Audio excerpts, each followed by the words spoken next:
기대해 나에게 주신 하루를 때론 피곤하고 일어나기 싫고 널 깨우는 알람 소리에 짜증도 나겠지만 안녕하세요. 오늘도 부른 말씀 권순민 목사입니다. 쉬지 않고 나를 지키셨네. 오늘을 나에게 주셨네. 새 말씀 안에 주가 주신 사랑과 은혜와 능력.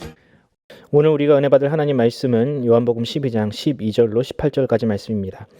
그 이튿날에는 명절에 온 큰 무리가 예수께서 예루살렘으로 오신다는 것을 듣고 종려나무 가지를 가지고 맞으러 나가 외치되 호산나 찬송하리로다 주의 이름으로 오시는 이 곧 이스라엘의 왕이시여 하더라. 예수는 한 어린 나귀를 보고 타시니 이는 기록된 바 시온 따라 두려워하지 말라 보라 너의 왕이 나귀 새끼를 타고 오신다 함과 같더라. 제자들은 처음에 이 일을 깨닫지 못하였다가 예수께서 영광을 얻으신 후에야 이것을 예수께 대하여 기록된 것임과 사람들이 예수께 이같이 한 것임을 생각나더라. 나사로를 무덤에서 불러내어 죽은 자 가운데서 살리실 때에 함께 있던 무리가 증언한지라. 이에 무리가 예수를 맞으면 이 표적 행하심을 들었음이러라. 아멘. 오늘 설교 제목은 호산나 나를 구원하소서입니다. 얼마 전 우리 민족에게 가장 큰 명절이었던 설이 있었습니다. 명절이 되면 오랜만에 온 가족이 한자리에 모여서 그동안 미루었던 이야기를 하기 마련이죠. 어떤 사람은 자식 자랑도 하고 어떤 사람은 그동안 힘겨웠던 이야기를 하면서 위안과 기쁨을 나누게 됩니다. 그런데 이렇게 행복한 명절이 가까워오면 정치인들은 소위 명절 밥상에 올리겠다면서 상대 정당에 대한 안 좋은 이슈들을 가지고 여론몰이를 하게 됩니다. 특히 선거철만 되면 이런 일이 비일비재하게 일어나는데요. 어떤 정치인이 돈을 얼마나 해먹었다더라, 부인이 어떻다더라 등등 그다지 궁금하지도 않은데 그런 뉴스를 흘리고 다닙니다. 너무나 의도가 뻔합니다. 가족들끼리 정치 이야기를 하면서 자기 편을 만들라는 겁니다. 그런데 이런 정치인들의 노름에 많은 사람들이 휘둘립니다. 누가 대통령이 되면 나라가 망한다. 이런 색깔론을 이야기하면서 화목해야 할 분위기도 샤이하게 만드는 사람들이 있습니다. 그래서 요즘 젊은 사람들이 이렇게 먼저 말한다고 합니다. 우리 이번 명절에는 정치, 종교 이야기 하지 않기로 해요. 저희 집에서는 주로 제 아내가 이런 말을 합니다.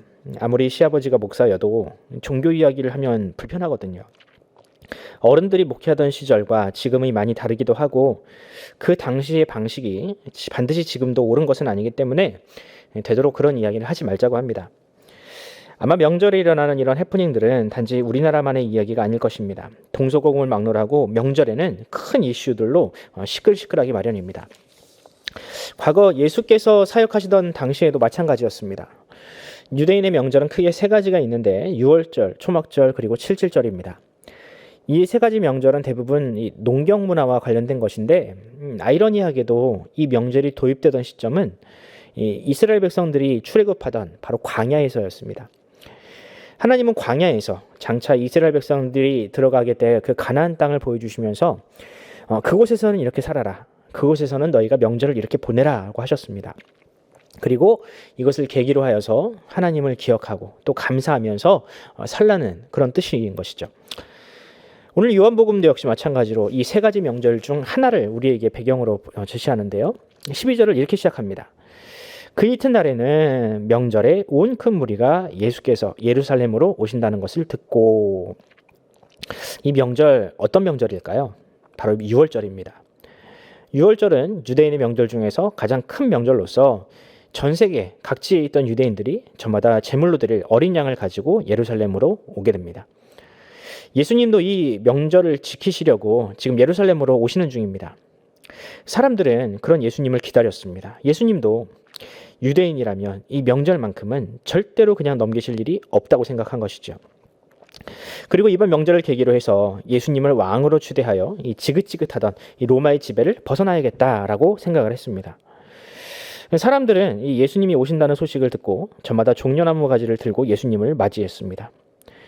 그리고 자신들의 겉옷을 마치 레드카펫처럼 길 위에 깔고 예수님을 왕으로 대접했습니다. 그리고 소리칩니다. 호산나 찬송하리로다 주의 이름으로 오시는 이 곧 이스라엘의 왕이시여 하더라. 예수님은 그들의 환호에 응답이라도 하는 듯 한 동물을 타고 예루살렘에 입성하십니다. 예수님이 선택한 탈 것은 흰 말도 아니요 마차도 아닌 아직 사람을 한 번도 태워보지 못한 나귀 새끼였습니다. 16절을 보면 제자들은 처음에는 예수님이 왜 이런 나귀를 타시나 몰랐던 것 같습니다. 당시 예수님의 명성에 비해서는 그 탈 것이 너무나도 궁색했기 때문입니다. 하지만 이 모든 것들은요, 과거 구약에 예언된 일들이었습니다. 요한은 이렇게 말합니다. 15절로 이는 기록된 바 시온 따라 두려워하지 말라 너의 왕이 나귀 새끼를 타고 오신다 함과 같더라. 이처럼 이 명절을 맞이하는 예수님의 생각과 제자들 그리고 사람들의 생각은 너무나도 달랐습니다. 마치 우리 부모님의 세대와 우리 자녀들의 세대가 다르듯 예수님과 또한 사람들의 생각은 달랐습니다. 그들은 호산나 나를 구원하소서라고 외치면서도 정작 자신들을 억압하는 진짜 적이 누군지 몰랐습니다. 하지만 예수님은 그들이 해방되어야 할 진정한 적이 누구인지 아셨습니다. 그것은 바로 그들이 가지고 있는 교만이라는 죄, 적대감과 증오라는 죄, 무엇보다도 하나님을 이용하여 자신의 뜻을 이루려는 우상숭배라는 죄였습니다.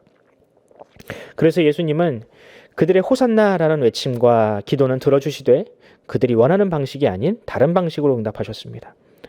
사람들은 예수님이 흰 말을 타고 들어오는 그런 화려한 모습, 센 왕을 기대했지만 예수님은 오히려 검소와 겸손의 상징인 나귀를 타고 나타나셨습니다. 사람들은 예수님에게 칼과 검으로 로마와 대항하여 싸우기를 원했지만 예수님은 자신의 생명을 희생하는 어린 양의 모습으로 죄와 싸우셨습니다. 비록 그것이 사람들이 원하는 승리가 아닐지라도 진정 우리에게 필요한 승리였기 때문에 예수님은 그러한 방식으로 호산나라는 기도에 응답하셨던 것이죠. 그리고 결국 우리를 그 죄로부터 자유케 하셨습니다. 사랑하는 성도 여러분, 예수님께서 유월절 어린 양이 되셔서 우리를 위하여 자신의 몸과 또한 피를 나누어 주신 것을 여러분 믿으십니까? 그분의 살과 피가 우리의 영혼을 만족시키는 유일한 음료요 영원한 양식임을 믿으십니까? 그렇다면 그리스도의 그 피 묻은 복음, 생명의 양식인 말씀을 우리의 주식으로 삼읍시다. 그냥 어쩌다가 먹는 명절 음식이 아니라 매일의 삶 속에서 묵상하며 음미하는 그런 양식으로 삼읍시다. 우리가 그 말씀을 사모할 때에 그 말씀이 우리에게 능력이 될 줄로 믿습니다. 오늘 하루 그 말씀의 능력이 저와 여러분의 삶 가운데 나타나기를 간절히 소원합니다. 기도하겠습니다. 하나님 아버지, 은혜와 사랑을 감사합니다. 주님은 사람의 생각과 다르셔서 우리가 원하는 것이 얼마나 허탄한 것인지 아시고 우리의 정말 미련한 기도를 정말 지혜로운 방식으로 응답하신 우리 주님이신 줄을 믿습니다. 또한 하나님은 지금도 그렇게 응답하십니다. 우리의 어리석은 기도, 부족한 기도를 들으시고 보다 더 나은 것, 가장 좋은 것으로 응답하시는 분이 바로 우리 주님이십니다. 우리가 그 주님을 믿고 오늘 하루도 주님께 의지하며 나아갑니다. 주님, 오늘 하루 우리의 삶 가운데 예수님께서 우리에게 나눠주신 그 영원한 양식, 말씀의 양식을 풍성하게 누리는 우리 인생이 되게 하여 주시옵소서. 특별히 아버지 하나님, 우리 주변에도 그 양식을 나누어 줌으로 말미암아 우리에게 주신 가장 좋은 선물인 예수 그리스도, 그 복음의 능력을 알게 하여 주시옵소서.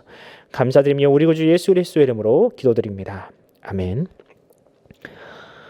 사랑하는 성도 여러분, 오늘 하루 우리 삶과 우리 자녀들을 놓고 기도합시다. 날씨가 많이 풀렸는데 여전히 코로나는 우리 주변에서 맹위를 떨치고 있습니다.